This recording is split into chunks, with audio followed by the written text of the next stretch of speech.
I've been thinking a lot lately about this whole journey, about how entrepreneurship has become something of a status and has been put on a pedestal. I've also been thinking about how scary it is when something becomes cool or interesting and what that creates. And I've been pondering that quite a bit, which is the differences between being an entrepreneur and being a successful entrepreneur. Putting the fact that you're a CEO in your Instagram profile doesn't mean that it's what you're gonna be able to do for the rest of your life. And what I'm really concerned about is that we have lived, both in Canada and the US, with basically an 8 to 9 year macro, almost a decade of good economic growth. We just have. Obviously there was a crash in the US in 2008 or 9, but if you look at the data, we're probably on the tail end of economic growth. Obviously nobody knows, otherwise they would make trillions of dollars. But one of the things that I did want to talk to you guys about today is practicality. I think practicality is stunningly not talked about enough. So for example, if you're running a business right now and it's predicated on raising money, or you've raised money and you lose money each month, it's probably a really good idea to change course pretty quickly. Because the biggest issue for me right now is that we have a lot of people who want to build brands, who want to become influencers, who want to start companies, but they're not putting in the pieces that actually allow them to weather the storm. The thing that I'm most proud of is the 2 biggest businesses I've ever built, I basically started them during very difficult times. When I first got involved in my dad's liquor store business, it was the late 90s, and just about 1.5 years into my journey, I guess 2 years into my journey, the stock market crashed and all the internet companies folded, and all the people that were making money that I was targeting to sell wine stopped having money to buy wine. And then right behind that, because most of my business was New York and New Jersey based, even though we were building an internet company, it was only about 1 year later that 9/11 happened, and not only, changed for anybody that lived in the New York, New Jersey area, it was much more compounded for us because we lost loved ones, and I remember I lost 100 employees from one organization in one day. I had to go in hand by hand and take their emails out because everybody passed away from Cantor Fitzgerald that worked in that office. So I persevered through that because I was practical, because I didn't have a lot of overhead, and because I wasn't romantic, I wasn't dreaming. I knew that I had to buy and sell wine and liquor and beer, and I had to make sure that my expenses weren't greater than the money I was bringing in. VaynerMedia started in the ashes of the economic meltdown of the US. When I started VaynerMedia, people didn't want to pay $5,000, let alone the $50,000 or $100,000 they pay us a month now for our services. And when I started VaynerMedia, it's funny, I watch everybody watch my journey now, and there's that cliche thing of like overnight success, right? I'm gonna have this TV show come out this June, and it's gonna change my profile, right? I'm gonna sit on a stage with Will.i.am and Gwyneth Paltrow and Jessica Alba for this Apple show that I'm about to do, and everybody's gonna say, where'd he come from? That happened overnight, and it's even really happened in social. I'm sure for a lot of you, you've only really even have known about me for the last 6 months or so, even though I've been putting out content online for 10 years every single day.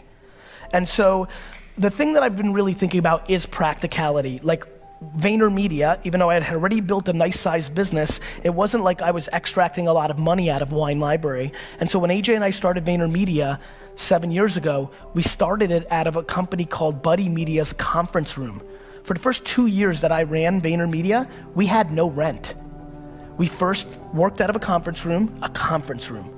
We then worked out of a co-working space before the whole WeWork and co-working space revolution, and I bartered my time to help that company in exchange for a very small space. We didn't buy furniture, we scrapped. And I'd already made it, I was already rich, and we scrapped. And so the biggest thing that I want to implore everybody here today to do is to take a step back and think about how fancy are they? Are you willing to be really, really, really ghetto? Do you really need that chair? Do you really need that piece of technology? Do you really need to fly that class? Like, I just think that we're living through an incredibly fancy culture of entrepreneurship. Entrepreneurship and CEO status is quite sexy. People are selling a lifestyle that is filled with lots of fun and trips and champagne and bikinis and bling bling and all sorts of horse shit, right? And I just think that era of this era is gonna come to an end somewhere within the next 5 years. And very honestly, I just don't want a lot of people in this room that dream to build their own businesses to have to go work at a bank or go work at a retail store. And so I would highly recommend something that I think is stunningly not talked about enough, which is if you're building a business, you have to be making money. I think it's important. I think the other thing that's important is to shift the context completely the other way, which is what is really winning, right? Like, what is the definition of winning? And I think we all have different definitions, right? And I think that one of the things that I also want to say is that I'm getting scared that a lot of people that are following my journey hear me talking about buying the New York Jets, and I do aspire to buy a $3 billion sports franchise. I do. It is what I want. You can look at my 5th grade yearbook long before business was cool. It's what I want to do. But I'm awfully scared that it's pressuring the people that follow me into trying to achieve things that they don't necessarily want. They just think it's the thing you do if you're trying to be a successful business person. Let me promise you something. I know tens of thousands of people, and I know thousands of people extremely well, and I know hundreds of people deeply well. There is no correlation between how much money someone makes and their level of happiness. I have friends who make $47,000 a year and are the happiest people I know. Their work-life balance is on point. They're part of 2 soccer teams. They play video games. They watch every show they want. They take 2 vacations that they scrap together, and they're freaking happy as hell. And I know tons of people who I grew up with in the Silicon Valley boom who have hundreds of millions of dollars in their bank account and are as miserable and as lonely and as broken as you'll ever see. So I implore all of you to please reverse engineer and figure out who you are and figure out what level of monetizing and stuff you need and what level of creativity you need. I promise you one thing that will catch you very off guard. I should be way more rich. I leave money on the table every day. I've left ungodly amounts of money on the table. I spend tons of times sending DMs and engaging with people, meeting people randomly and not cashing in.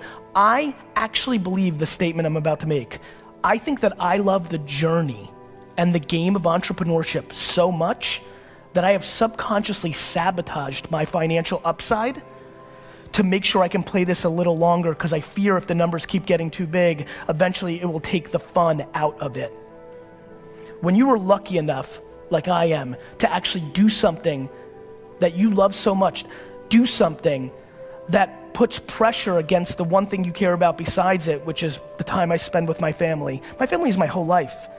And being this and doing this is the only thing that cuts into that. I couldn't breathe if I wasn't an entrepreneur. I didn't breathe when I wasn't an entrepreneur. That's the reason I got D's and F's in school, because I just couldn't be me. And I'm not capable of that. And so I think being here excites me because I think coming to not LA, San Francisco, New York, London is always more fun for me. It always feels a little more practical. It always feels like there's a little bit more chips on the shoulder, which is what I have. But I want to remind everybody, just because you didn't grow up with a trust fund, just because you don't live in Silicon Valley, the market doesn't care. If you're good enough, you will win. And I hope that you don't. It's true.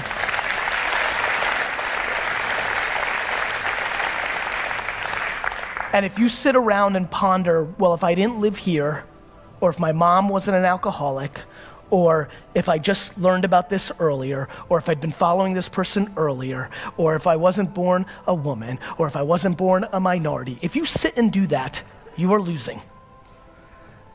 You're not wrong. It's just that business and marketing and all this doesn't care. There's just no emotion in the market. Like, that's it. And so I think we need to start having much deeper, much more serious conversations of practicality. You know, it's fun, and I love this space the most. But I loved it long before it was sexy. I loved it long before people wanted to take selfies with me. I loved it long before athletes and celebrities and rappers wanted to be entrepreneurs. I loved it long before that. It was my destiny. It was who I was. It was how I was wired. It was the only thing I knew. That's why the 4-year-old me ripped flowers out of yards and sold it. You don't read about being an entrepreneur at 5, 6, 7, 8, and 9. I didn't jump on this because it's cool now and it makes me money and girls. I did it because it's all I ever was. And I implore you, if you came here to be an entrepreneur, but this talk allows you to realize you're really an artist, or you're really a number 3 in a company because you bring this level of energy and you don't want to be a number 1, because let me promise you something about being a number 1. I'm not an entrepreneur, I'm a firefighter. My entire life is taking care of crap, putting out fires. 24/7, 365, my whole life is, this is a problem. Fix this, and guess what? When you're the last line of defense, there's no blaming your boss. There's no blaming the logo. There's no blaming the government. It's all my fault. All of it. And so, it's super sexy, but what's not being talked about is the friends and acquaintances I have who've committed suicide in the entrepreneur land the last 4 years, because nobody talks about the downside. Everybody thinks they're gonna be Zucks. Everybody thinks they're gonna build Snapchat. Go look at the data.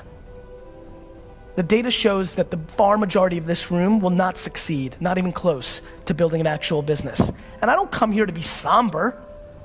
I come here to remind you that there's only one thing you can do. The only thing you can do that can trump the moment mommy and daddy had sex to make you.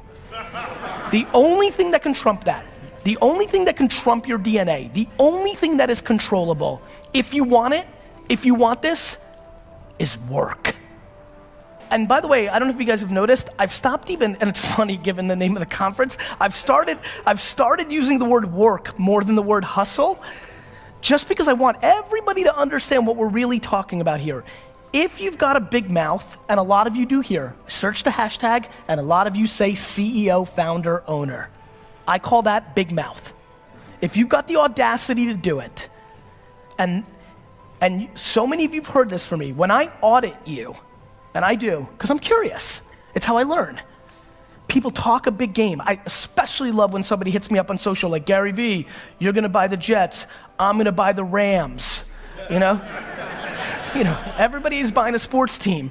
And I love to look at what that person does. And then I'll DM that person and be like, yo bro, nobody, unless they were a trust fund baby, ever bought the Rams when they go skiing for a week when they're 24. Nobody you know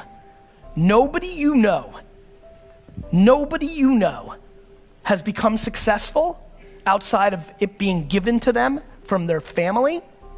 Nobody you know has actually created success without working their face off. It doesn't exist. So you can sit and talk about luck, and you can sit and talk about this, that, or the other thing, but I promise you, the only controllable thing you have is your work ethic. So, going back to the beginning of my talk, you need to deploy serious self-awareness and figure out who you are. I implore you to start matching your work ethic and your actions to your mouth. If you're gonna be a billionaire, you need to realize that most people that create $1 billion worth of wealth don't do anything besides work every single day of their 20s and 30s. All of them. Every person that works at VaynerMedia has taken more vacations in the last 13 months than I did in my entire 20s and early 30s. My family went on 2 family vacations my entire childhood. I was married to my wife for 5 years before we had a family. We took 2 vacations. It's the price you have to pay if you want it at the level that I want it at. And by the way, I advise nobody to want it at that level. I'm being dead serious. This is a very true statement that I think most of you will not believe, but I'm telling you it's the goddamn truth. If there was a drug that could take some ambition out, I would take it. It is so extreme. It is all in. The reason I started Daily V was to remind you that I'm outworking you. That when you talk and you're trying to figure it out, when you're trying to say you're gonna be like me, I want you to see it. I want you to see every other day 5 a.m. I want you to see every day midnight. All of them, every day, always, forever. That's what it takes for what I want. Good news is, between what I want and what is achievable and is considered unbelievably all-time happy is a big gap. So there's plenty of vacation time. I know tons of people with vacation time. I know tons of people with work-life balance. I know tons of people that do tons of fun activities and make seven figures, millions of dollars a year and love it. I'm playing for legacy. I'm playing for all time. I'm looking to impact every generation that comes behind me because I want to show that you can build all-time wealth, all-time greatness, doing it the right way and the old way. That's what I'm up to. So please make sure you understand that, and more importantly, make sure you understand yourself so that you can reverse engineer that blueprint and figure out where you fit within that and then deploy it. But I promise you, you will not get there with your big idea. I promise you, sitting around and saying, oh, I had that idea for Uber before Uber did. Nobody gives a shit. I've got every idea that's gonna be successful over the next 100 years. It's all about AI and VR and AR and augmented and all this. I'll give them to you all. It doesn't matter, because most of you won't execute against it. The reason I put out all my best stuff and I'm liked and I don't charge for it is somewhere along the line I realized that 99.9% of you aren't gonna do anything about it. You're gonna ponder it, you're gonna get super pumped up when you watch me say it, and then 3 weeks later you're gonna give up because you're not willing to pay the price. And that's cool. Everybody's different. But you need to figure out what price you are willing to pay for what you want. It has been insane to me how many people have emailed me in the last month about the 2017 Flip Challenge, which for you that don't know, was a video I made in December, which is, so many of you email me asking me for $5,000, and meanwhile there's $5,000 worth of crap sitting in your house right now. Go grab it, post it on eBay, flip it, and make your money. How many people have flipped something since they saw that video? Raise your hands. Just want to say, higher, higher. Don't be shy. That's it. You know, like, it's insane. People emailing me like, hey, this, like, I just made $8,000 because I sold $100 of this, then this happened, then this happened, then this happened. Funny thing happens when you actually work. Go figure. Funny thing happens when you actually realize it's money that gives you the opportunity. Everybody's got a big idea. Everybody's got the Uber of lawnmowers. Everybody's got the Airbnb of ice cream. It's not gonna happen. And if it does, please take the clip of this talk, email me and say, in the title, Gary V, you were wrong. And I will be the first to call you and say, Mazel Tov, I am so pumped. But I just want to remind especially 20 and 30-year-old in this room, I came out the gate and I worked every day for 13 years before I said a goddamn word to anybody. I talk a whole lot now, and I've made up for those 13 years of silence. But I just want to remind everybody that I didn't make a video to the world about anything about business until I was 35 years old, after I worked every single day from the time I was 22 and in reality 14. And then I started talking. There's a whole lot of talking going on. How about more action? How about more execution? How about more paying prices for what your mouth is saying? That is what I hope you do. You know, I think it comes down to your talent. So one of the things that I'm fascinated by is how many people are scared to take risks and then take credit for things. For example, let me explain. The amount of businesses that I've looked at over the last decade that are doing $1 million, $2 million, $4 million, $8 million in sales and are successful, and the founder is kind of making fun of other people for different things, and then I remind them that if I had run their business, instead of doing 2 million, it would be doing 19. They take a step back, and then I try to explain to them in detail, and here's where I'm getting at. Everybody's got their own cadence and their own talent, but taking risks is how you make real things happen. It's how you take quantum leaps. The amount of things I failed at VaynerMedia from an agenda standpoint over the last 7 years is enormous, because I take micro risks all the time.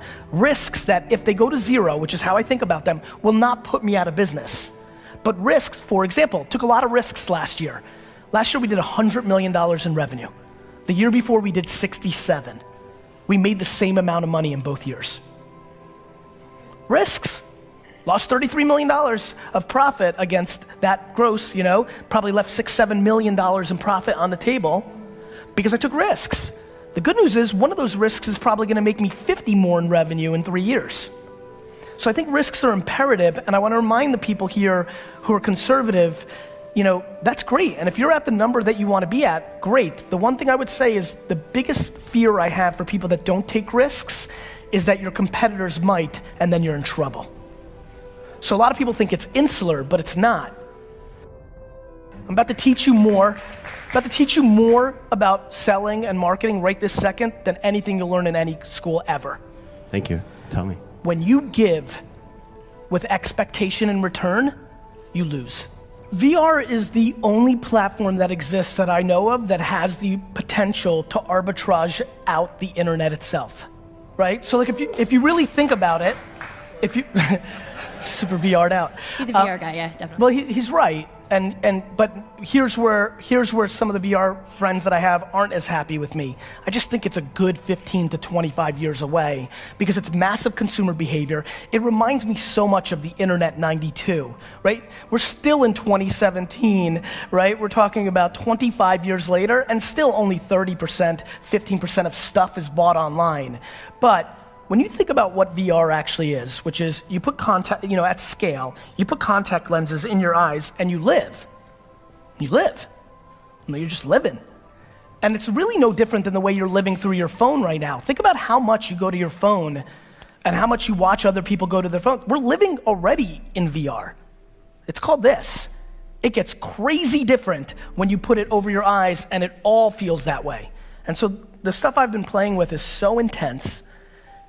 The first time I took off a very substantially strong, ahead of its time VR set a year or so ago, I'll never forget what I said, which really caught me off guard because it was just a very natural reaction. I took it off, it was super HD, the audio, because sound is a big issue, was on point. It's the kids that were doing it reminded me much more of the internet kids that I grew up with, which is straight nerds. Not like business guys now that want to be in it because it's cool, right? And I just remember taking off the headset and I said, holy crap, why would anybody ever take this off? And then I took a step back and said, oh man, So I think what's in it for musicians, the same thing that's in it for everybody. Like production companies are gonna pop up, produce experiences, and it's going to be the same thing we just saw with the internet. Somebody will be the Amazon and somebody will be the YouTube. It's the complete reset of opportunities. Some of the incumbents from the internet age will do a good job. Maybe YouTube does a good job and stays as an entertainment platform. Maybe 2 kids here create the next YouTube in that environment. But the stakes are very high, and I will tell you a lot of people in this room will be very scared of it because their children will live in a world where they never have to physically move anywhere. And that's gonna change our world. But I do think it's much further away than people think, and so we'll see.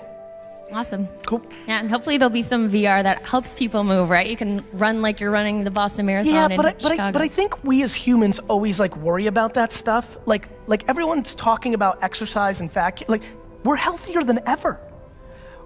Just because we're in our phone all the time or play video games all the time, we're not talking about the fact that we eat so much better. We're not talking about that so many people work out every single day now. Who's over 40 years old? Raise your hands. Great, good amount. Remember, nobody was healthy 20 years ago. Nobody. Everybody ate Doritos and drank soda, and nobody went to the gym. So we're taking things in micro too much, we gotta get people healthier. We're the healthiest we've ever been, and it is not even close. And just because we're in the phone instead of on a television and on Nintendo, doesn't mean we're less healthy. I think one of the biggest reasons I don't tell anybody how to parent or how to map their ambition or give relationship advice is we all have different stuff. The serendipity of my life created a scenario where the woman that I married grew up in a household where her father traveled all the time, right? She has the greatest relationship with him. They worked in extremes. He worked a lot and they vacationed a lot and things of that nature. And I grew up in a very similar household where mine was even more extreme. There was no extremes, it was one gear, all working. And we're also a very old school couple. We're a little bit more into dividing and conquering. Obviously now we have a whole lot of co-parenting and things of that nature, but And I don't think one's right or one's wrong. I just know what Lizzie and I are comfortable with, and that's Lizzie and I. And it's very cute and nice that there's lots of books written about what we should do, and it's very nice that you have opinions of how I should do it, but I don't give a shit. No, but I want you to tell me you struggle with that, maybe. But I don't. Struggle trying to, okay. Then I feel even worse. Let me tell you what I struggle with if you're looking for something. I struggle being completely petrified of anybody that I love dying. Like crippled. Like when my mom goes to the doctor, I can't think for a checkup. That's what I struggle with. After that, feels very controllable. It's binary for me, brother. Because I also know there's so many yins and yangs. I know that my daughter is going with me on 2 speaking engagements in the next year, and that when I go speak in Anaheim, I'll take the next day off with her, and we'll go through Disneyland and have that time. I don't remember anything about what my parents did with me from 6 to 13, other than the one time my mom took me out of school on my birthday in 4th grade and took me to the arcade. People don't understand how memory and the brain works. And by the way, let me remind all the parents that feel great about their work-life balance, coming home and being on your phone and watching TV, and it doesn't mean you're with them. People confuse quality and quantity. So, but let me tell you something. Things change, man. With all the audacity that I just delivered this with, I could walk into my home 7 months from now and Lizzie could look me in the face and says, I'm done with this. Too much. And then I got a real problem. Because then I have to decide between 2 things I can't breathe without, And so I get it. I don't sit here thinking I've got it all figured out. And then life's got twists and turns. Everything's great until your child is diagnosed with a life-threatening disease. I promise you this, if I ever shut my mouth, it's only gonna be because of the health of my family. If you ever don't see me again, that's what I'm doing. And I'll be back when that's resolved. But I'm not stressed by most of the stuff in the middle, especially in the current political correctness POVs of what we should be doing. If you're not your biggest fan, you've lost. I think I give so much because I actually think I feel guilty that I was not only gifted with the right DNA, but I was parented so perfectly that I could give you that answer, because I know almost every other person I know doesn't have that feeling about themselves, and a whole lot of it had to do with their mother or their dad or where they grew up. So I feel enormous pain towards people like my father, like a lot of my best friends who weren't gifted with the infrastructure of the household that made them feel good about themselves, but in return, because their parents were insecure and sad inside, they took it out on their children and pointed out their flaws, because misery loves company. But I implore you, if you're sitting with that in this audience, that you need to figure out, whether it's through therapy, whether it's through something else, you've got to get that poison out of your body, because if you don't, you're not going anywhere. That actually leads perfect into our next question, and that comes from Stephen Gordon. I'm going to paraphrase this a little bit, but it says, every speaker has preached positivity, and along those lines, pretty much everyone out there, they want to know, is that the final key to unlocking success? And anyone who follows Gary, which I'm sure that's pretty much everyone in here, we've heard you talk a lot lately about gratitude and becoming a real person. Yeah. So. Yeah, what are we doing here? Of course, it's so easy, and I've been talking about this more, and I think with the political climate in the States and other places in the world, it's easy to sell negativity. It's easy to be cynical. You're protecting your feelings. You don't want to be tricked. It's hard to sell positivity. People are poking at that always. It feels better. It's tough to see it when you don't have it. I'm empathetic to that. But sure, I talk a lot in business context, but whether you're a parent or in government, what do you want to do? Why else would you go through life not trying to achieve happiness? And so, yeah, I think, of course, that's the ultimate goal. And it's incredible what happens when you feel good. Everything's easy to deal with, John, Everything's easy to deal with because it's just life. It's real. I think people dwell. And I think dwelling is the wrong strategy. It's focusing on the wrong things, right? You gotta focus. Let me tell you who's willing to listen to you to complain. The people that are willing to listen to you complain and dwell consistently only look two parts. They're your most inner family and they love you to the ends of the earth, or their fellow loser friends.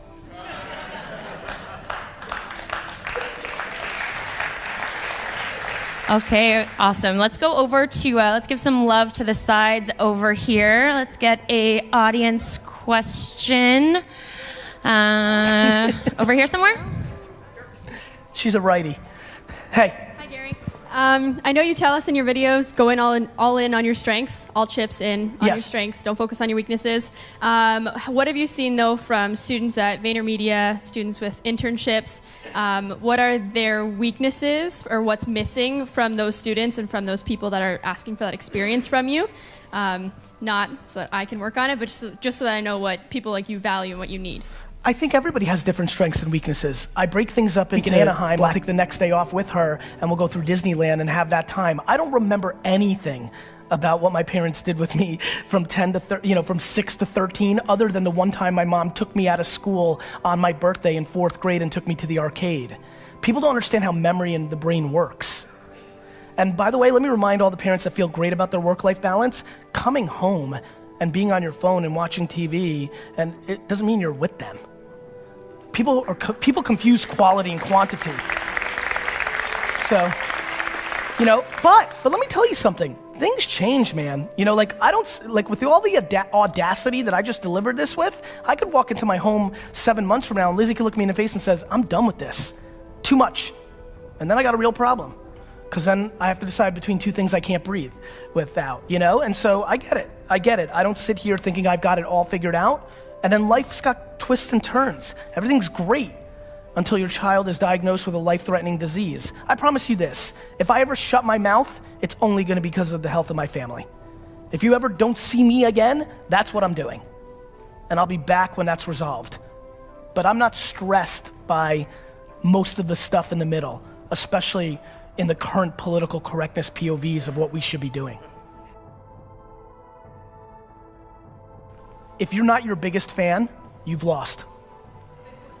I think I give so much because I actually think I feel guilty that I was not only gifted with the right DNA, but I was parented so perfectly that I could give you that answer, because I know almost every other person I know doesn't have that feeling about themselves, and a whole lot of it had to do with their mother or their dad or where they grew up. So I feel enormous pain towards people like my father, like a lot of my best friends, who weren't gifted with the infrastructure of the household that made them feel good about themselves, but in return, because their parents were insecure and sad inside, they took it out on their children and pointed out their flaws, because misery loves company.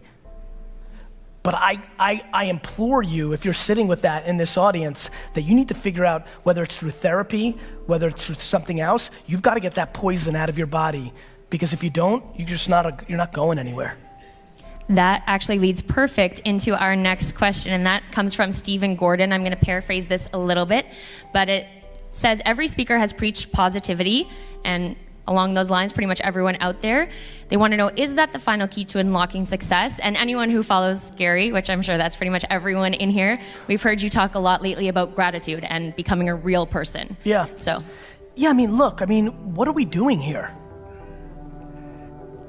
Of course, it's so easy, and I've been talking about this more, and I think with the political climate in the States and other places in the world, it's easy to sell negativity. It's easy to be cynical. You're protecting your feelings. You don't want to be tricked. It's hard to sell positivity. People are poking at that always. It feels better. It's tough to see it when you don't have it. I'm empathetic to that. But sure, I talk a lot in business context, but whether you're a parent or in government, what do you want to do? Why else would you go through life not trying to achieve happiness? And so, yeah, I think, of course, that's the ultimate goal. And it's incredible what happens when you feel good. Everything's easy to deal with, John, Everything's easy to deal with because it's just life. It's real. I think people dwell. And I think dwelling is the wrong strategy. It's focusing on the wrong things, right? You gotta focus. Let me tell you who's willing to listen to you to complain. The people that are willing to listen to you complain and dwell consistently only look two parts. They're your most inner family and they love you to the ends of the earth, or their fellow loser friends.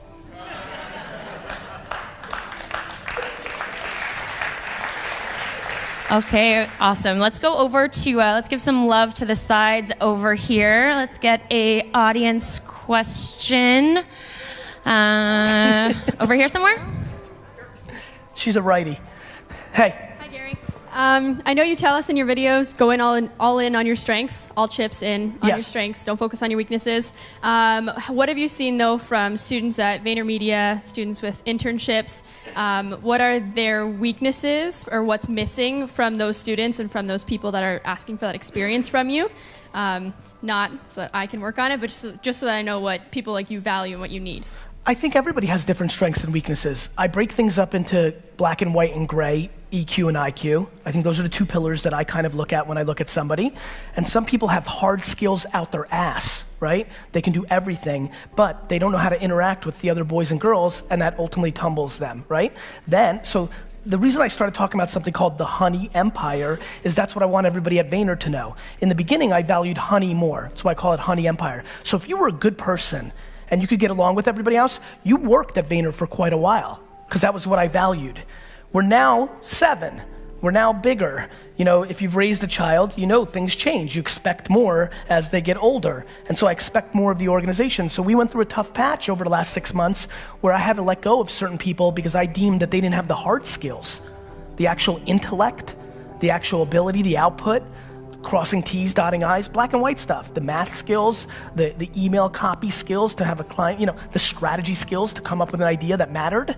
And it was very shocking to our company and a lot of feelings got hurt, but it's the right thing to do because meritocracy matters. If you don't do that, the winning players leave. And so I think most people fall in one of two categories. They're short in one of the two, and if they have both, they'll go on to win. And if they have neither, they're in really deep shit. Yeah, ultimately you need both, but I feel like a lot of businesses say, oh, it's all about the personality, it's all about the EQ, it's all about those things. Obviously you say you're a DNF student, you're able to build your own empire, but showing up somewhere and saying you have no skills, but you have lots of EQ, not gonna get you very far. Businesses don't hire on that. Exactly. Nobody hires on that. That's why my businesses grow so fast. I actually do hire on that at first, so it creates a cultural foundation that allows me to then do my thing. But no business does that. Like this many businesses do that. They only hire on skills. They only hire on resume. They don't do what I do when Alex DeSimone's Uber driver's like, I want a job. We're like, okay, you know? If Pedro offered me some Jets memorabilia, he'd have a job too. So, you know, so I think that, yeah. I'll be sure to find you some Jets memorabilia. I think you have to reverse engineer the person that you're selling to, right? I think that people that know me should speak to their EQ qualities because they know I over-index on that. But you shouldn't be mad at a company that clearly points to the fact that they hire on skill and IQ. They want you to have a piece of paper from a bullcrap university that says you can do this thing, and don't be mad at them. That's what they want. And yes, you know, it's not, and you know, I think you're very clear-minded, but I don't feel bad for people who are like, but they said, it doesn't matter. It's up to you to dissect and decode what people say. Everything on you. Everything's your fault. You want to really win in life? You want to get real happy? You know why I'm really happy? Because I think everything's my fault. If I don't like it, I can change. President of the United States, I don't like it, I can move. Like, what's everybody's problem? Adjust. I mean that. Meaning I don't have to agree with his politics. I'm just saying that you're in charge, and we are just not historically contextualized. I'm much happier to deal through, political toughness or economic downturn. Much cooler to deal with than the Black Plague. No, really, I mean, like, somebody dealt with the Black Plague. Like, you have relatives that died from the Plague. I mean, I know it's funny, but it's true. And like, you know, so I mean, I don't know. I just don't know how to complain. I always think somebody has it worse. And if somebody has it worse, you need to shut up. I'm always testing, like everything I do is always learning behavior, right? To me, it was when I decided that Instagram was disproportionately getting the attention, I wanted to understand what was the right cadence to create notification turn on, and how do I bring value in return for it, and what's the right value prop of returning it. And then I saw that a lot of people were posting, but was that bringing value to the community, which is why I shifted it to 5 Minute Club. And then I realized like neither was really bringing value, but the 60-second club brought a sense of urgency and fun to people, like tens of thousands of them. So I said, let's switch it back. Those are just micro tactics in me learning things that could eventually help clients, could help Wine Library, and just, I'm an entrepreneur, right? So the end goal is to be on the journey of entrepreneurship. I'm a risk taker. I like doing different things. I don't like settling for the same old thing. And so those are just tactics of trying to learn different platforms and capabilities and trying to understand the learnings from the behavior of people reacting to it. There's no really end goal. Like, is there an end goal that in 1 year through these channels? No, I have zero micro end goals like that. Zero. I never, ever think, I've never said that in 1 year, you know, I don't have that goal. I have one macro goal, which is to feel like I left it on the field, is probably the best way I could put it. I just, you know, I'm sure all of us have different versions of this. I just have this feeling, you know, it's like moth to the light, right? I couldn't even really explain it. It's why I'm so comfortable in it, because it's been there long before this. 20 years before the internet, it was there. Do you know what I mean? Like, it's just always been there. I don't know why every single weekend, instead of playing with my friends, I wanted to make my friends work with me and wash cars. I mean, my poor friends that are now coming out of the woodworks, I forgot how many of them I made do things. I don't talk about the shoveling snow and the car wash business and the miniature golf course I built in my friend's backyard. Like, you know, I don't talk about those things often, but it's, you know, it's just who I am. It's you know, the same way people need to sing, or the same way people like need to cook every night. You just need to cook. Like you can't, you know, I just need to business. I have the right balance of wanting to give back and a lot of selfishness to have the attention, and it works in my favor because I feel good about both. I love the attention, and like I have that narcissistic DNA, and I love it. I love taking selfies. I love that people want to stay. I love people. Of course I would love it. It feels nice. My mom loved me so much and complimented me every day so much that when I left the house, I was like, fuck this, I need more of that. So I need that. That's why I do it. I'm also not scared. A lot of my friends who don't put themselves out there, they don't want themselves out there because there's things that they don't want people to uncover about them. So I'm not scared. That happens. And it feels really good getting 100 emails a day from people whose lives are way better because they stumbled on some of your videos. And that's something that my quiet friends who don't need that, who just need to build and do their business, they don't have that feeling. So when my friends who tell me, my God, if you put this energy into your full-time, like if people knew, like my friends will say things like, if people knew that Gary Vee was your side hustle, like if people knew like how much you're actually still, if you actually took all that time and energy and put it into your business, you wouldn't be doing 100 million, you'd be doing 200 million. And I always reply with the same thing. I'm like, yeah, but my legacy's way better than yours. You know, and so you probably know this after the exit of your business. It's crazy what, like money after a while, just like, I don't know, like how much do you need? Like what, like, I don't know, like, I don't buy shit. Like I don't need stuff. Like I don't judge other people's stuff, and I definitely don't care how I'm being judged.